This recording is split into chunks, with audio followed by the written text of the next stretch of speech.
Okay, so meron na naman tayo ngayong pag-uusapan ng isang napaka-exciting na topic. Palagay ko ay magugustuhan nito ng ating mga young young heart, young age or young at heart. So topic natin ngayon kasi ay ang 20s versus 40s above pagdating daw sa pag-ibig. Pag 20s daw ay mas matimbang ang kilig at physical attraction. Pero pag 40s and above, mas mahalaga ang peace of mind and emotional stability. Sa 20s, naghahanap lagi ng ideal or perfectong partner sa paningin ng iba. Pero pag 40s, naghahanap na ng compatible na partner sa ugali at values. Okay.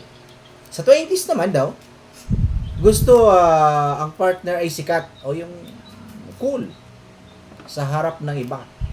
Pero pag 40s, gusto daw na ng partner na yung marunong mag-alaga at maasahan. So, yun.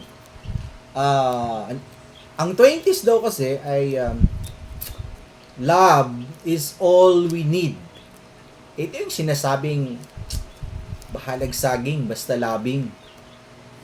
Pero sa 40s, alam mo, mas kailangan din yung financial stability at yung tinatawag na commitment.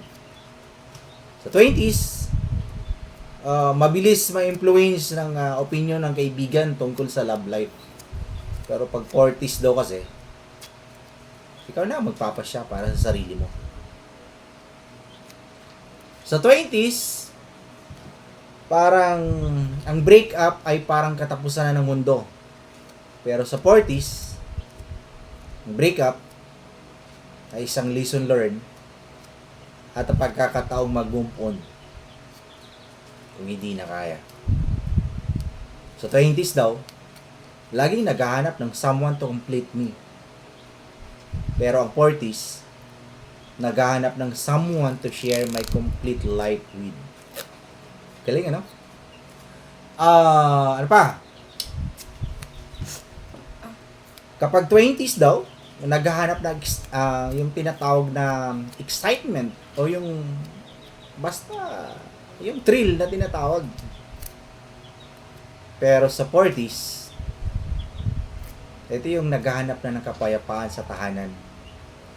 Ang mahalaga, lagi kang may dalang salumpas, marunong kang magmasahe, sapat na yon sa mga 40s and above. Diba? Okay, ang pag-ibig ay talagang nakakabaliw, pero ito rin ang nagbibigay ng kulay at kahulugan ng ating buhay. Ang mahalaga ay marunong tayo magbalanse sa pagitan ng puso at isip. Yun lang. Thank you.